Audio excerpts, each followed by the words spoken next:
한국직업방송 투데이 잡스 3.0 구독과 좋아요 부탁드립니다. 오고 가는 수다 속에 피어나는 인사이트 뉴스는 네모다. 오늘은 뉴스는 역사다로 함께하겠습니다. KJ 인문경영연구원 대표 임용환 박사님 모셨습니다. 어서 오세요, 안녕하세요. 박사님. 지난주에 이제 제가 박사님과 이야기를 나누고 나서 일주일 정도 시간이 지났는데 여전히 전쟁, 예, 이 상황은 계속되고 있습니다. 그러니까 제가 지난주에 출연하셔서 하셨던 말씀 중에서 확전의 가능성은 굉장히 낮다. 그리고 심지어 국가와 국가 간의 전쟁으로 번질 가능성은 좀 낮은 것으로 보인다라고 말씀하셨는데 이스라엘의 국방장관 이런 얘기를 했어요, 박사님. 하마스를 제외한 어떠한 상대와도 전쟁을 벌일 의사가 없다.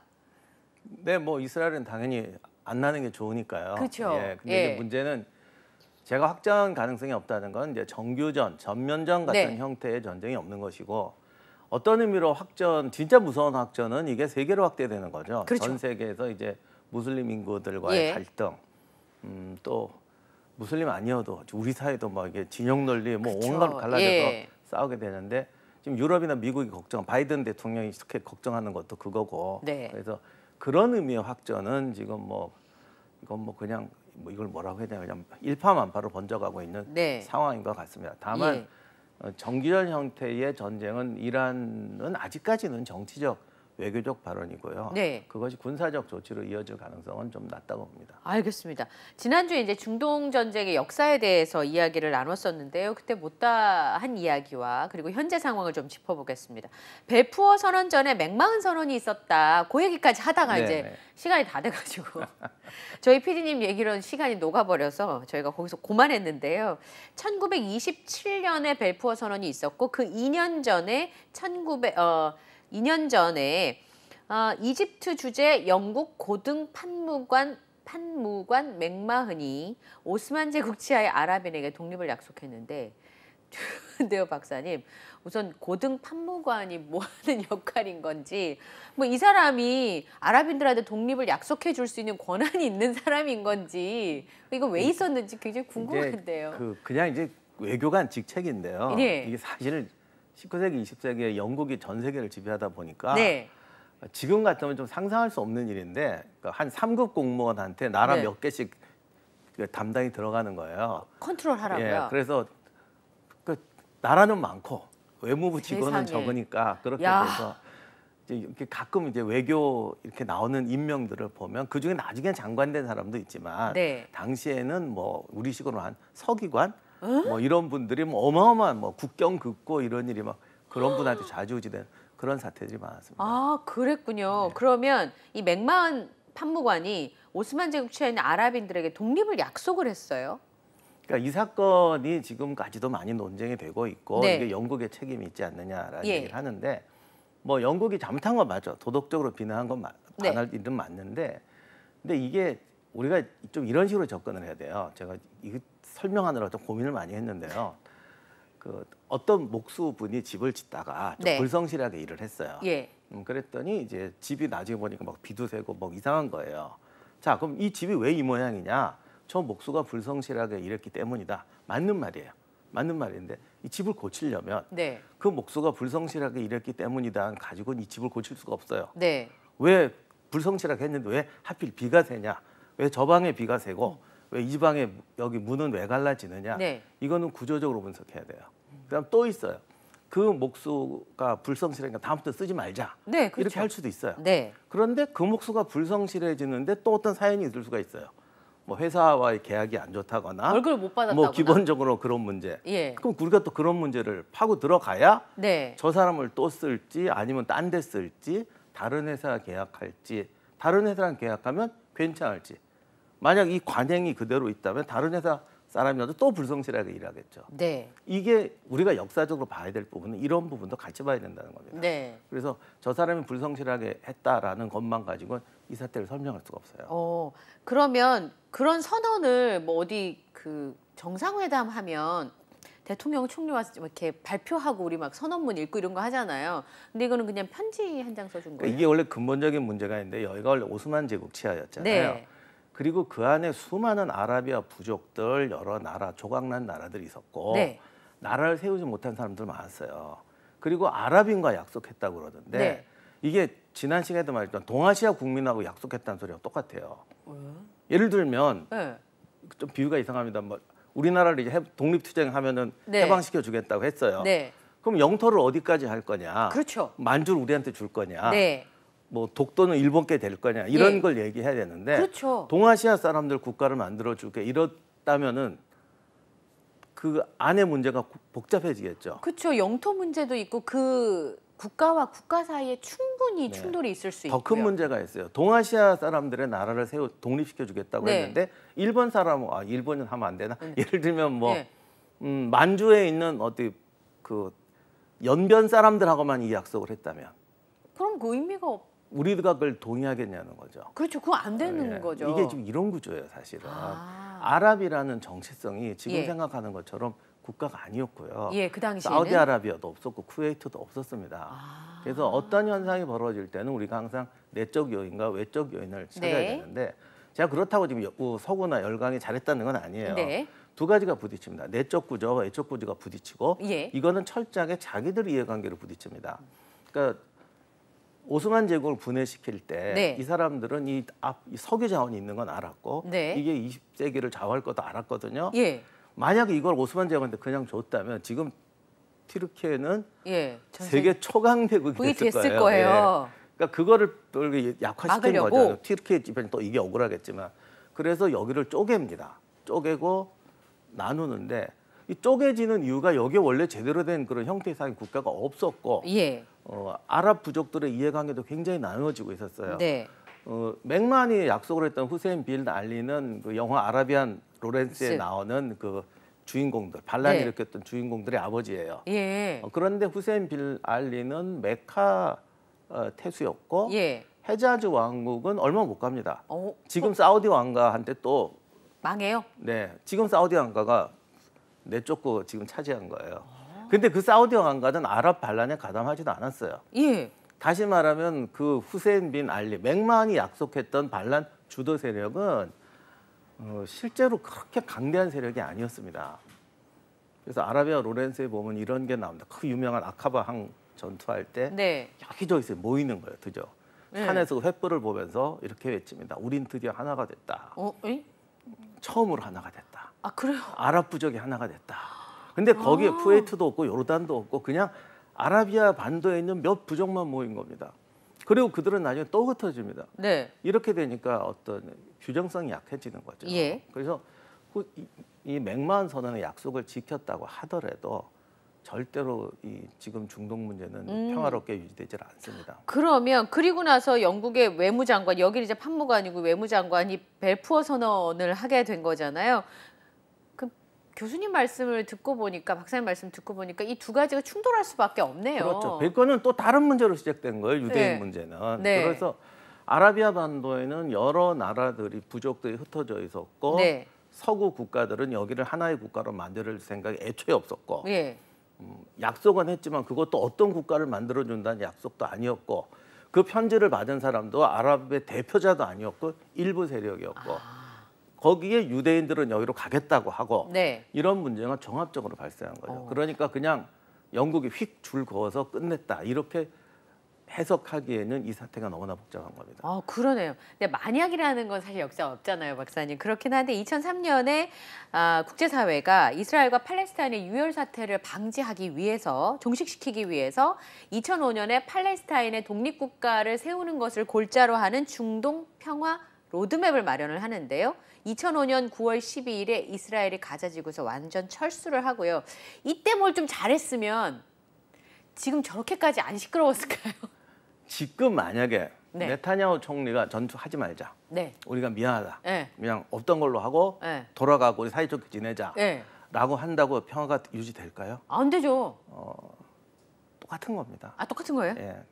그 전에 라빈 총리가 암살당했고 네. 샤론은 근데 우리가 요즘엔 또 라빈을 온건파라고 그러는데 예. 라빈 총리도 전쟁터에서 자란 사람이었어요. 그 사람 철저하게 군인이었고요. 예. 정치가로 변신하기 전에는 초강성파였습니다. 그러니까 뭘까 타협이라는 걸 모르는 사람이에요. 세상은 힘이 지배한다. 전쟁터에선 타협이 있을 수 없으니까. 네, 그러던 그렇죠? 사람이었고 네. 샤론은 더했죠.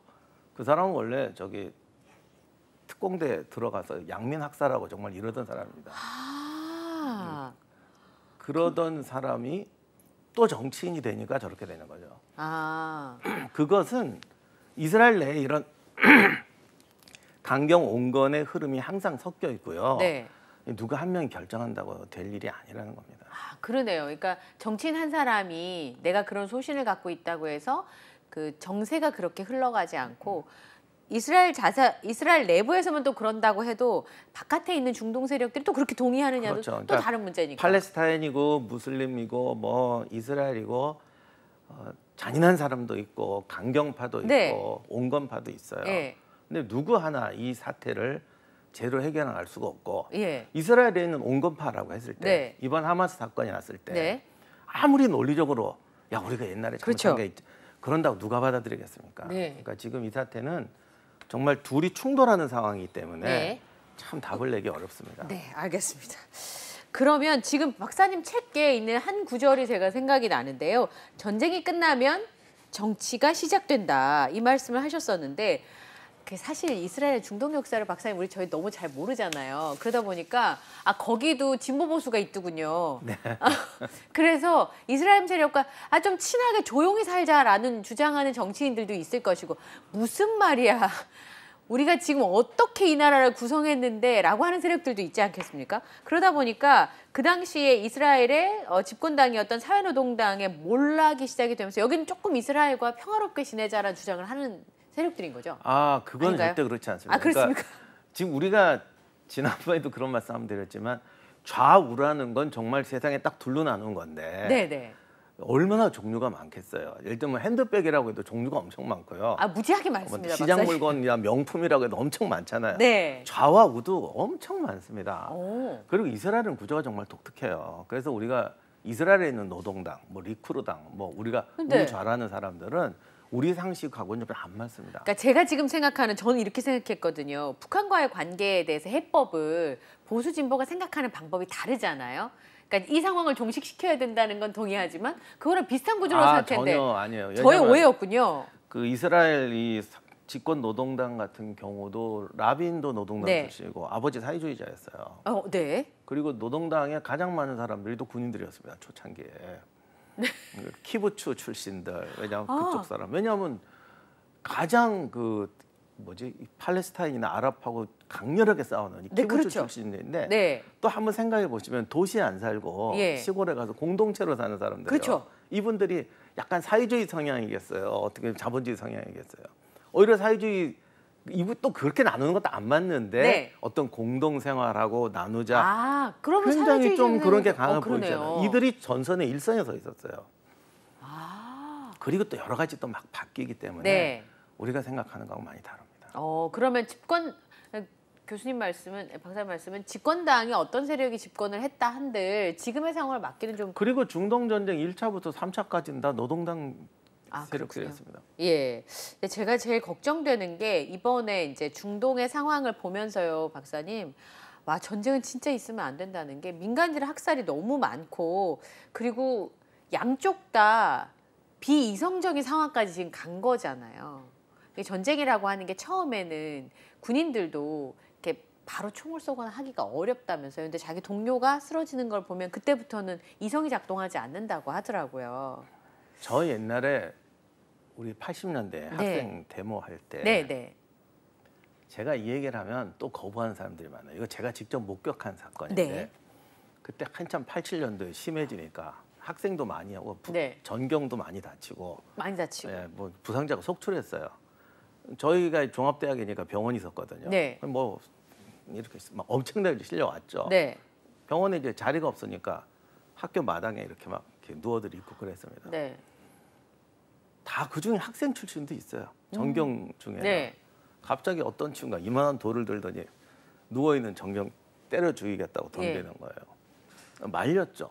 물론 그런 친구가 많지는 않았습니다. 근데 어쩌다 한 명씩 나왔어요. 제가 이 얘기를 하면 사람들이 안 믿어요. 설마 우리가 전쟁한 것도 아니고 그렇죠. 그 전경 중에 대학생도 많고 이런 거 다 알고 같은 민족인데 명색이 대학생이라는 애가 자기가 좀 여기 다쳤다고 누워있는 전경 애들을 두드려 패겠다고 덤빈다는 게 그런 애가 어디 있겠느냐. 네. 제가 최소한 몇 명을 봤어요. 짧은 시기간 동안. 네. 물론 되지는 않았어요. 주변 사람한테 네, 말렸으니까. 말리니까. 이 정도란 말이에요. 그러면 정말 사람이 팔다리가 떨어져 나가고 죽어가는 전쟁에서 다른 민족과 다른 이념 사람들이 싸울 그렇죠. 때 어떤 정도 일이 벌어지겠냐는 거예요. 근데 제가 이렇게 말하면요, 사람들이 더 놀라운 건 안 믿는다는 거예요. 그럴 리가 없다. 이성을 가진 학생들이 사람들이? 그런 짓을 하겠느냐? 네. 한다니까요. 그러면 지금 말씀하셨던 전쟁이라는 그 비이성적인 상황? 예, 이런 상황에서는 뭐 우리가 생각하는 게 작동이 잘 안 될 것 같은데, 그럼 전쟁법에서 민간인 학살한 건 불법이잖아요. 그러면 실전에서는 적용이 뭐 안 되겠네요. 그런 부분이 그래도 이제 20세기 이후로는 많이 이제 나아진 거. 나아져서 예. 베트남전에서도 우리가 모르는 또는 용인하고 넘어간 사건들도 뭐 꽤 있었지만은 그래도 또 이제 처벌받은 적도 있고. 네. 요즘에는 또 세계 언론에들 공개가 되니까 네. 많이 옛날보다는 정말 많이 좋아졌죠. 그런데 이건 옛날부터 그랬지만 전쟁이라는 거는 막을 때까지 나지 않게 하는 게 이성적인 노력이고, 일단 전쟁이 나고 나면 정말 멀어뜨게 할 수가 없다. 우리가 전쟁 범죄로 어떻게 재판도 네. 하고 한다고 하더라도 네. 과연 어느 정도까지 막을 수 있겠냐는 거예요. 그렇기 때문에 전쟁은 나기 전까지가 이성적인 거지. 예. 전쟁이 벌어진 다음에 이성을 요구하지 마라. 네. 오해는 하지 마십시오. 전쟁 범죄 이런 걸 무시하자는 뜻이 아니라 그런 정도로 전쟁은 통제하기 힘들다는 겁니다. 근데 이제 지금 인질 문제가 굉장히 어려운데, 하마스가 지금 한 200여 명 정도를 네. 인질을 잡고 있잖아요. 근데 처음에는 뭐 한 명씩 죽인다고 하지 않았습니까? 근데 또 최근 보니까 막 인질을 치료해 준 영상을 막 공개해요. 공개한다는 건 인도주의적인 생각보다 뭔가 전략적인 생각이 있는 거잖아요, 교수님. 처음에 인질을 납치해 가는 건 굉장히 의도적으로 납치했잖아요. 네. 우연히 납치한 게 아니고. 그렇죠. 뭐 최근에 보도 나온 거야. 뭐 아파트 주겠다고 뭐 네. 포상금도 걸고 그랬다는 얘기도 나오고 있는데 네. 인질들을 납치하는 데는 두 가지를 노렸던 것 같아요. 첫째는 그 하마스가 있는 가자 지역이 이게 네. 제한된 지역이기 때문에 예. 실제로 전면전 시가전이 벌어진다고 했을 때 하마스가 버티기가 힘듭니다. 그래서 우리가 알고 있는 500km가 넘는다는 엄청난 그 지하 통로, 터널을 예. 파놨다라고 하죠.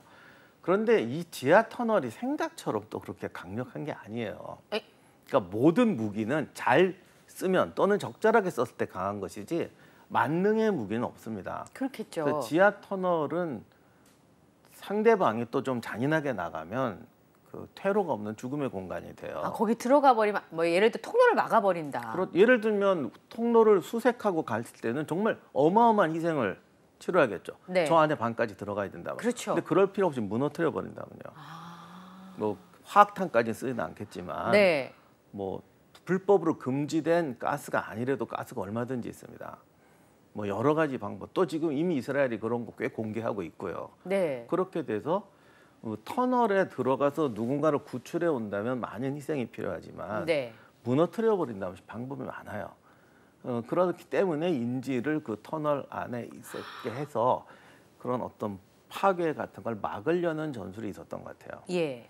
또 하나는 역시 인질 희생이 따르게 되면 이스라엘 내부도 분열하겠죠. 그렇겠죠. 이스라엘 사람들이라고 뭐 국가 민족을 위해서 우리 자녀나 아버지가 희생돼도 좋다 말하진 않거든요. 네, 네. 그리고 이 인질 중에 외국인들이 또 있고. 외국인들이 제법 많은 것 같더라고요. 그렇죠. 그래서 이번에 바이든 대통령도 지금 그것 때문에 지금 전전긍긍하고 네. 미국인 인질은 좀 빼줘라. 예. 근데 또 어제다 전 세계 대놓고 우리 인질은 좀 빼주고 그렇죠. 싸워라 이렇게 말할 수도 없으니 네. 지금 본인 입장이 어마어마하게 지금 난처한 상황인데 예. 그런 부분을 노렸던 것 같아요. 그렇게 돼서 이스라엘을 지원하는 미국이나 유럽의 지원이라든가 또는 어떤 지지 세력들을 단절시키려는 두 가지 목적이 있었던 것 같은데 예. 이스라엘이 그 부분에 대해서 지금 꽤 강하게 나가고 있습니다. 그렇게 끌어봤자 우리한테 또 좋을 게 없다. 어차피 인질의 책임은 하마스한테 갈 것이다. 또 이런 식으로 밀고 있거든요. 이렇게 되니까 또 이스라엘 지지 세력들은 또 이쪽으로 간단 말이에요. 그러니까 이게 극단적인 이 방법이 제가 성공했다는 건 아닌데 네. 아무튼 지금 그런 두 가지 방법을 쓰고 저런 영상을 공개하고 하는 것도 이제 분열을 노리고 하는 것인데 이스라엘 내부에 있는 네, 사람들 오히려 이스라엘이 세게 나오면서 네.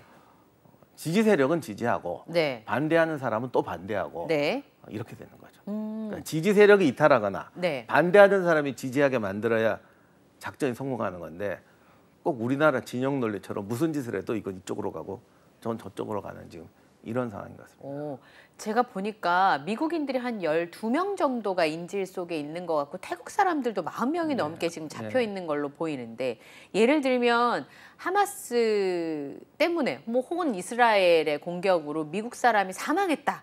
그러면 지금 선거를 앞두고 있는 미국에는 또 어마어마한 영향을 줄 것을 미국의 정치인들이 너무나 잘 알고 있어서 이게 더 복잡해지는 것 같아요. 그렇지만 그렇다고 해서 그 사람들이 그럼 또 하마스의 책임이 없다고 하지도 않거든요. 예.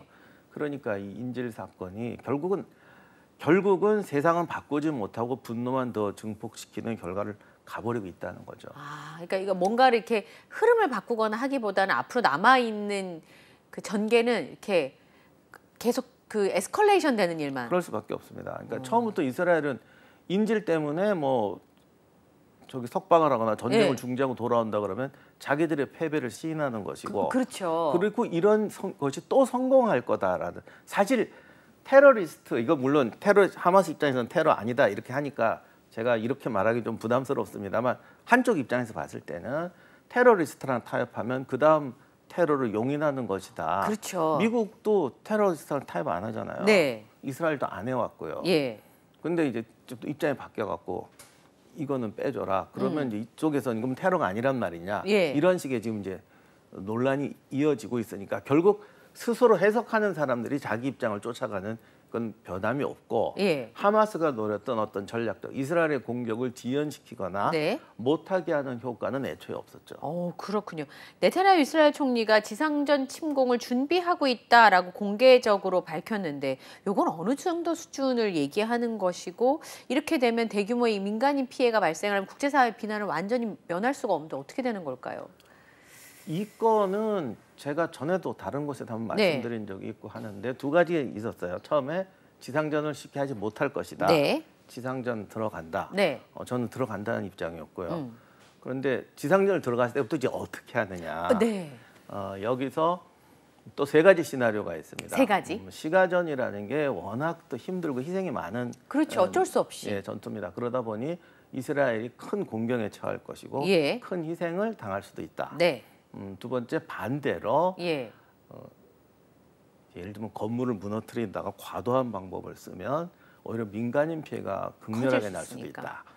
그래서 많은 사람들이 이 가자 지구 전체를 이제 이스라엘이 밀고 들어가면서 전체가 초토화돼 버리면 상상할 수 없는 비극이 벌어진다. 근데 사실 이 두 가지는 저는 다 안 맞다고 봐요. 왜냐하면 세 번째 방안이 있기 때문인데. 세 번째 방안. 세 번째 뭐 좋은 뜻은 말하는 건 아닙니다. 네. 그러니까 이스라엘은 처음부터 이럴 생각이었다고 저는 생각하는데 일부 지역에 대해서 이제 거점을 확보하고 특히 하마스의 본부 지역이 가자지구 북쪽에 있어요. 북쪽이에요. 그러니까 어느 정도를 파괴적으로 들어가야 됩니다. 왜냐하면 우리가 생각하는 처음 말씀드린 것처럼 복잡한 시가전을 하기에는 이스라엘도 희생이 큰 거고요. 부담도 크고. 네. 그리고 지하 터널 문제도 복잡한데 이스라엘이 이 문제를 어떻게 해결할 거냐면 그 얘기를 하려고 했는데 벌써 이렇게 해버렸어요. 이스라엘이 생각보다 시가전 훈련이 굉장히 잘 돼 있는 군대예요. 왜냐하면 하마스 대상으로 했었고요. 이번에 벌어진 걸 보니까 우리가 알고 있는 것보다 준비를 더 많이 했다고 당연하겠죠. 군사적인 비밀이 있으니까 다 공개되지는 않습니다. 네.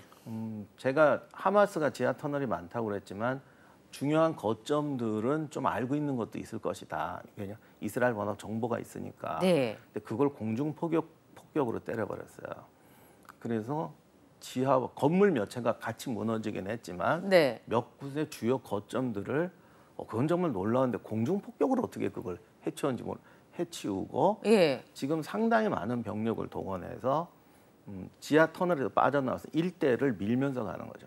그러니까 완전히 초토화 시켜버리면 이거 민간인 피해가 크고 본인들도 비난을 받으니까 자기들이 가진 정보를 통해서 포격과 폭격으로 중요 터널들을 무너뜨리고 그렇게 해서 하마스의 이동이나 통신뿐만이 아니라 이동로를 무너뜨리는 거죠. 그렇죠. 이게 다 연결돼 있어야 터널의 의미가 있는 거죠. 그러면 이제 부분적으로 튀어나올 거란 말이에요. 그렇죠. 개밀굴처럼 연결되니까 이거를 지금 일단 지금 예비군을 동원해서 병력이 충분하지 않습니까? 네. 그러니까 충분히 병력으로 커버하면서 들어가는 거예요. 그런데 이 경계하고 수색하면서 주변을 밀고 가는 게 훈련이 잘 돼 있다는 거예요, 이스라엘군이. 그래서 이게 전시에 나오는 보도는 100% 믿을 수는 없지만 오늘 아침에 나온 보도만 해도 어느 출입구에서 나오는 하마스 대원을 거의 소탕했다라는 식으로 이야기를 하고 가고 있는데 예. 아마 이런 식으로 하면서 일정 부분에 대한 충분한 범위를 확보할 겁니다. 물론 이렇게 된다고 해도 많은 건물이 무너지고 상당한 희생이 올 수가 있어요. 그런데 가자지구 끝까지 밀지는 못해요. 예. 왜냐하면 이 팔레스타인 사람이 갈 곳이 없고 아무도 안 받아준단 말이에요. 지금 아무도 안 받아주잖아요. 예, 그건 뭐 지난 80년 동안 안 받아줬으니 앞으로도 안 받아줄 겁니다.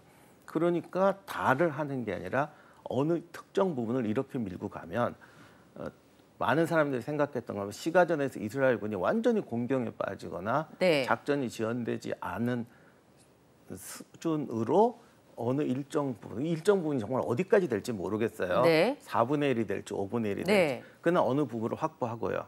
그다음 예비군 동원을 계속하는 건 문제가 있으니까 이제 로테이션으로 돌리면서 특수부대라든가 정규군을 동원해서 군사 거점 지역을 마련하고 계속 하마스를 조금씩 소탕하면서 압박하는 그런 방식을 쓸 것 같고 이렇게 되면은 팔레스타인 주민들 중에도 하마스에 불만인 사람들이 나올 수밖에 없습니다. 아, 왜요? 원래 옛날부터 초토화 작전을 이렇게 쓰면 네.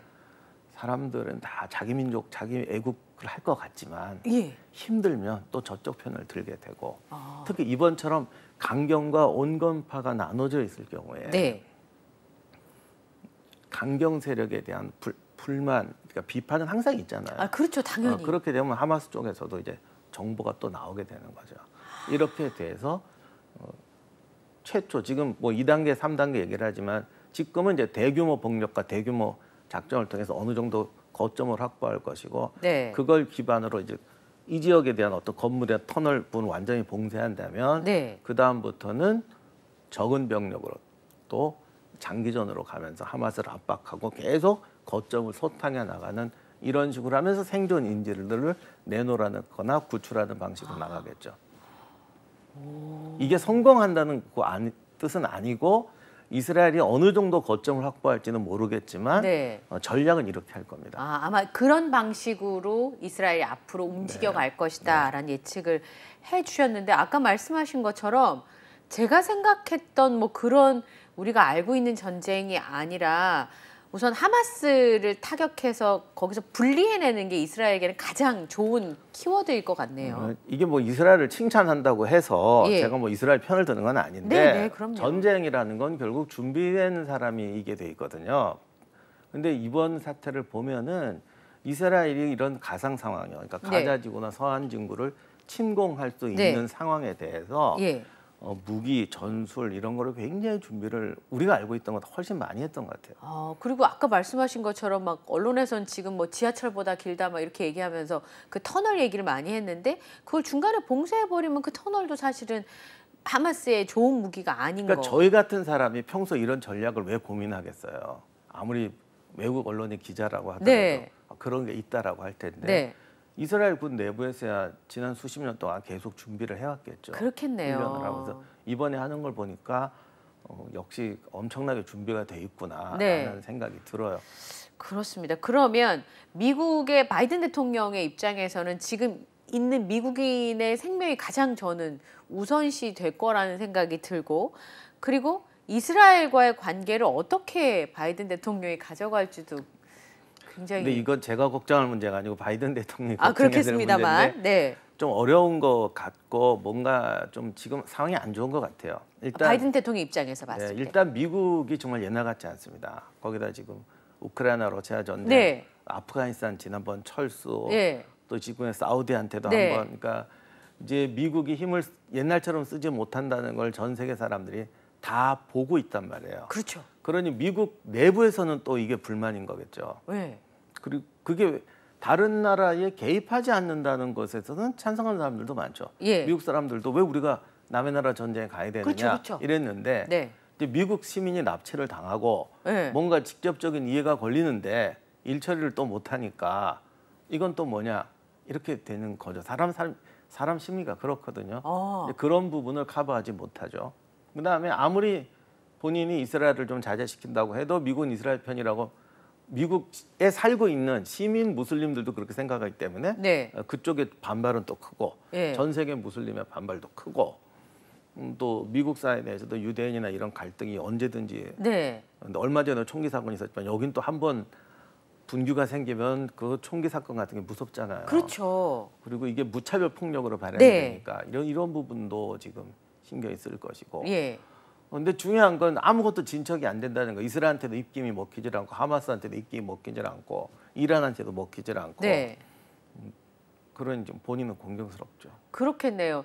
그 바이든 대통령의 경우에는 지금 현재 미국인이 조금이라도 다친다고 하면 강경한 여론이 훨씬 더 많이 일어나지 않겠습니까? 미국 내에서. 그런데 본인이 지금 참전할 수도 없고. 그렇죠. 그리고 이건 입장이 좀 곤란한데 하마스를 지금 테러 행위와 저쪽이 테러 집단이냐는 것도 별개의 문제예요.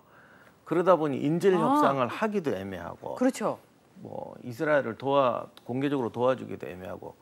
그렇게 되면 모든 사람이 볼 때는 무능하다는 표시밖에 안 되죠. 결론적으로 어느 그렇죠. 쪽으로 결론이 안 네, 나니까. 네. 그래서 지금 상당히 곤혹스러울 것 같습니다. 네. 그러니까 저는 지상전이라고 하면 그냥 이렇게 떠올린 게 이렇게 우크라이나와 러시아의 전쟁처럼 이제 그런 것들이 지상에서 많이 벌어질 거라고 생각했는데 의외로 그게 뭐 그렇게 벌어질 가능성은 러시아 우크라이나 경우와 이 이스라엘과 하마스 관계는 뭐 그렇게 비교할 수가 없어요. 하마스는 정규 군대도 아니고 예. 지역도 너무 좁고 보급로도 제한돼 있고 지하 터널 그 영상 나온 걸 보셨지만 거기 보셨겠지만 다들 중화기를 움직일 수 있는 공간이 아니에요. 물론 우리가 모르는 또 어떤 큰 공간이 있다 하더라도 대부분은 뭐 잘해야 대전차 무기, 기관총 정도 들고 나오는 거기 때문에 이스라엘군이 어떤 메인 통로들을 부수고 다 부수지 못한다고 해도 충분한 경계 부대를 갖추고 있으면 보통의 보병 부대로 땅굴에서 나오는 병력은 제압할 수 있거든요. 예를 들면 저쪽에서 탱크가 나온다 그러면 이쪽에도 기갑 부대라든가 여러 가지를 배치해야 되지만 결국 경보병이 출현하는 구조이기 때문에 이스라엘군이 병력이 충분하고 훈련이 잘 되어 있다면 충분히 막을 수 있다는 겁니다. 그런 훈련이 문제는 잘 되어 있다는 거예요.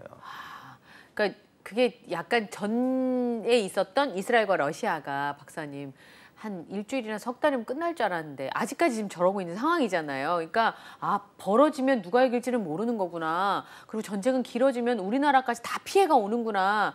그래서 이게 문제가 되는구나라고 생각했는데 이스라엘과 하마스의 지금 상황은 러시아와 우크라이나의 체급 차이가 있다고 해서 벌어진 전쟁의 양상과는 충분하다. 우크라이나 러시아 전쟁은 그야말로 공중전부터 모든 걸 정하는 정규전이고 이건 사실은 게릴라전 비슷한 구조이기 때문에 공간이 너무나 협소하기 때문에 공간이 좁아서 그리고 제약도 많고요.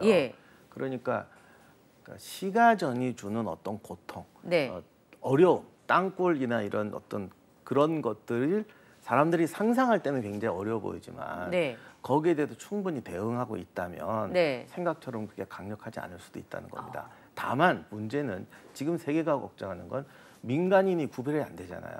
맞아요. 그리고 이번에 영상에 나왔지만 아무리 정밀 포격을 해서 땅굴을 부쉈다고 해도 건물 두세 채가 동시에 무너지는데 그럼 사람들은 다 다칠 수밖에 그런 민간인 피해 크고요. 그다음에 거듭 말씀드리지만 의약품이나 보급이 제대로 안 들어가면 이게 또 지금 사실 누가 하마스고 누가 민간인지 모르는 문제도 있습니다.